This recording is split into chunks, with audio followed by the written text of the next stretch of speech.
Olá pessoal, tudo bem com vocês? Nesta nossa aula vamos estudar aqui um assunto bem interessante, onde ele nos fala sobre arcos trigonométricos côngruos.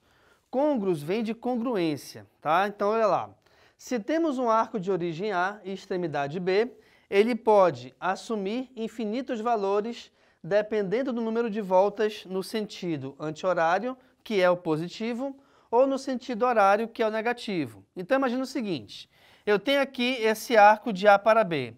Quando você anda no sentido anti-horário, esses ângulos eles vão aumentando positivamente, tá? Quando a gente anda aqui no sentido horário, ele vai aqui de A para B, tá? E esses ângulos eles vão assumindo valores sempre negativos, ok, pessoal? Então o que acontece? Aqui, por exemplo, ele começa do 0 radiano. Aqui eu tenho uma extremidade que é π sobre 2 radiano, π radiano e 2π. Tá legal? Então, olha só, quando a gente fala em arcos côngruos, imagina o seguinte, eu tenho aqui uma praça, uma pista circular, por exemplo, e eu vou dar várias voltas nessa pista. Se eu dou uma volta, vamos supor que eu esteja nesse ponto aqui, tá? Eu dou uma volta e paro nesse ponto. Eu dou duas voltas ao redor aqui da pista circular e paro ainda nesse mesmo ponto. Quando a gente faz isso para ângulos, já tem uma certa diferença. Por quê? Porque aqui eu vou ter, para cada volta, 360 graus. Devido ao fato de uma circunferência ter 360 graus como ângulo completo, o que acontece? Eu até poderia determinar, por exemplo, um ângulo de 500 graus.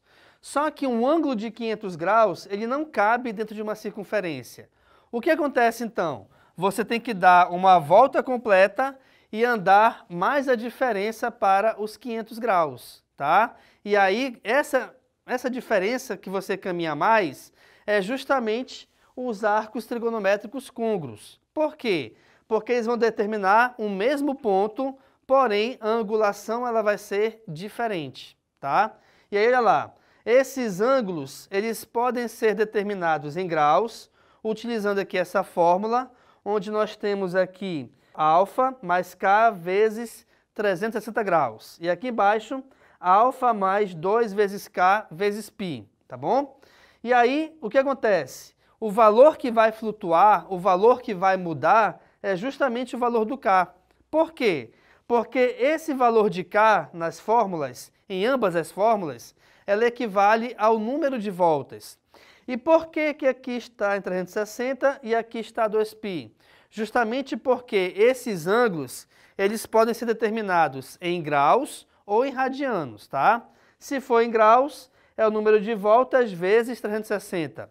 Se for em radianos, é o número de voltas vezes 2π. E o que tem a ver esse ângulo alfa? Esse ângulo alfa é justamente o valor onde ele vai parar, tá bom? Eu vou já te mostrar isso no nosso exemplo aqui, beleza? Ok, então eu tenho aqui essas duas relações para a determinação dos arcos côngruos. Então imagina o seguinte, eu tenho aqui a origem dos arcos, que é aqui no grau 0, ou no 0 radianos, tá? E aí ele vai ficar dando voltas e mais voltas aqui, certo? Em relação à circunferência, lógico. Então imaginemos o seguinte, que bem aqui é um ângulo de 45 graus, tá? Se ele vai andar uma volta, ele vai pegar 360 graus. Se ele pegar 360 mais os 45, ele vai ter um total de 405 graus. Então, 405 graus, por exemplo, equivale a uma volta completa mais os 45. Então, ele iria parar aqui. Se, por exemplo, o teu ângulo for, ou tiver que dar duas voltas e mais os 45, o que acontece? Eu vou ter duas voltas, equivale a 360 graus vezes 2, cujo resultado é 720. 720 mais 45 me dá um total de 765. O que isso quer dizer? Que o ângulo de 765 graus equivale a duas voltas completas mais esse ângulo de 45. Então, repare o seguinte, pessoal, que esses dois ângulos, de 405 e 765, eles são côngruos por quê? Porque eles param no mesmo ponto. Eles param na mesma extremidade que equivale à extremidade de 45 graus. A única diferença foi a quantidade de voltas, tá? Então, olha só. Eu tenho aqui, como é que a gente faz para determinar esse arco côngruo? Eu tenho a primeira determinação, aqui no caso vou pegar o exemplo de 390. O primeiro passo é você pegar 390 ou qualquer ângulo que você queira achar e dividi-lo por 360. É lógico que eu vou utilizar essa fórmula para todo e qualquer ângulo maior do que 360 graus, tá bom?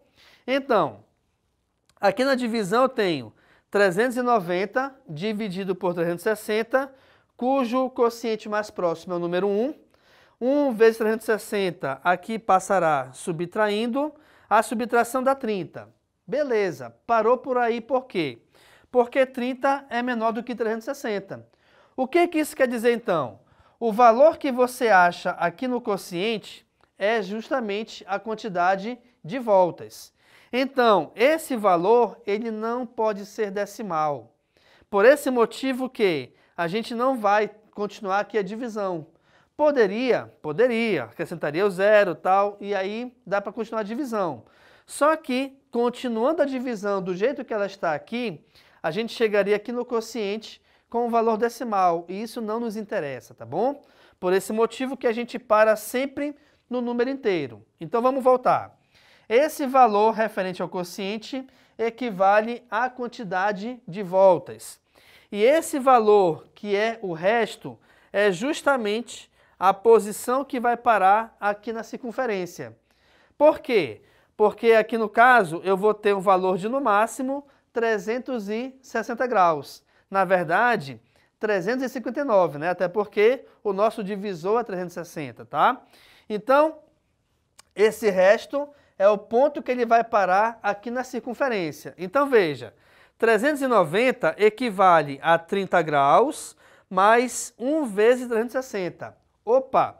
Por que aqui está 1 vezes 360? Vamos voltar aqui para a fórmula.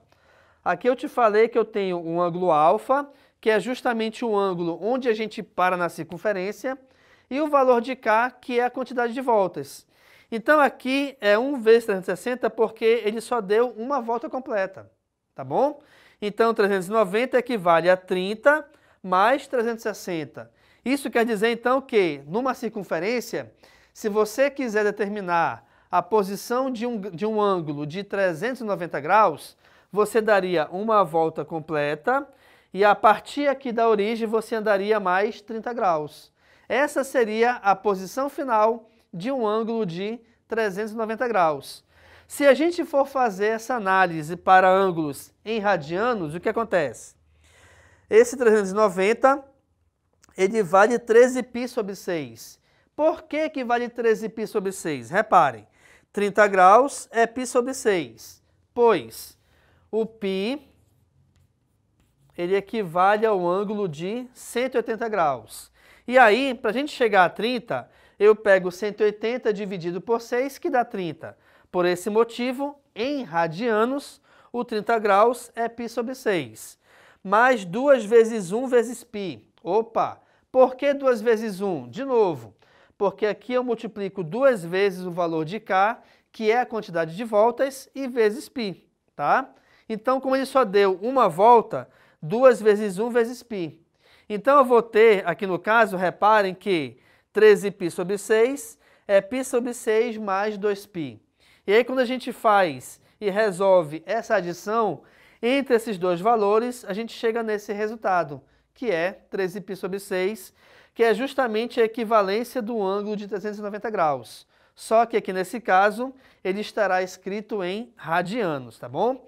Então, nessa nossa aula aqui, pessoal, nós aprendemos sobre a congruência de arcos, que é justamente quando você pega ângulos diferentes, porém, quando ele dá várias voltas na circunferência, os arcos côngruos, eles param sempre no mesmo ponto. Te mostrei aqui como que a gente analisa em relação às fórmulas em graus e em radianos. te mostrei a posição que a gente deve achar na circunferência e te mostrei aqui também um exemplo, no caso, de determinar a congruência do ângulo de 390 graus. Fique à vontade aqui para tirar a foto do quadro. Muito obrigado pela atenção e tchau!